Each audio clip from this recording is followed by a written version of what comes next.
Welcome to Royal News Updates. Hello, Royal folks. It's good to see you all here again. This is your regular dose of Royal News and Analysis. Before I move on to any further details, I'd really love to thank you all for enormous love and support. In case you haven't subscribed yet, what are you waiting for, guys? Hit that subscribe button now, and don't forget to press that bell icon.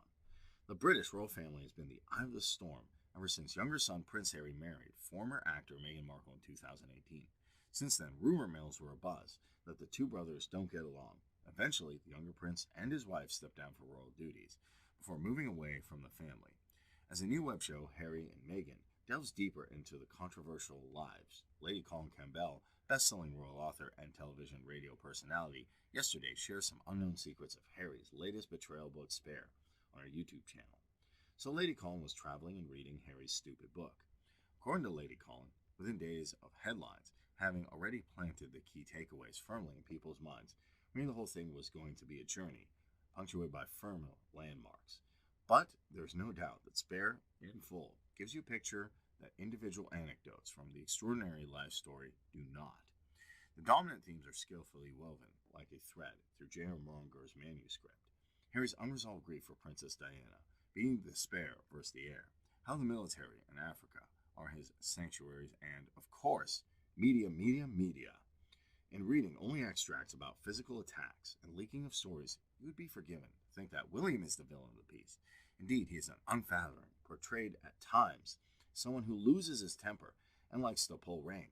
He undoubtedly be horrified at the level of disclosure about his personal life, defensive about the depictions of Kate, although they're not really that bad, being uptight about a bridesmaid dress and begrudgingly lending lip gloss to Meghan are as damning as it gets. But whatever intentional or not, Spare also portrays William as someone who cares deeply about his younger brother, even if Harry should we call him Harold, writes that he no longer believes it. The portrayal of King Charles is also not that flattering.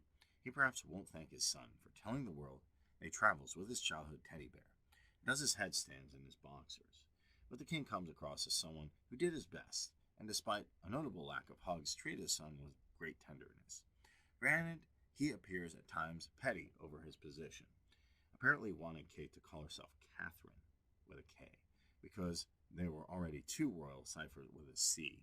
Harry also suggests that the one-man upship over who does most of the royal engagements or gets most press when out about is very much real. But if anything, you come away from the book the impression that Charles made more time for his sons than previously had been understood. Camilla's part in the story is much smaller than the volume headlines would suggest. Despite believing he was sacrificed on personal PR altar, a reference to the fact that Harry thinks stories were leaked through her or people close to her, there's no sense that Harry is consumed by resentment of other women. Indeed, he appears thrilled when I first meet with him, and Meghan and Charles and Camilla goes well. The real villain of the book and of Harry's life story, every time he tells it, is the media. The level to which he's consumed by the hatred of the press is apparent at every turn, from cursing himself for holding his father's hand when attending church after his mother's death, because it gave the press a picture they wanted, to his fury at the paps he calls Tweedledum and Tweedledummer. The book is full of anecdotes, journalists and photographers, most unnamed, but it's clearly that Harry has studied them all. Spare also stopped short from making a case there's some sort of free flow of information between the palace and the media.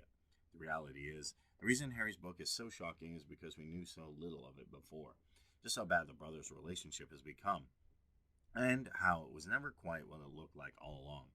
It was well hidden for much of the time. Things were clearly falling apart behind the scenes.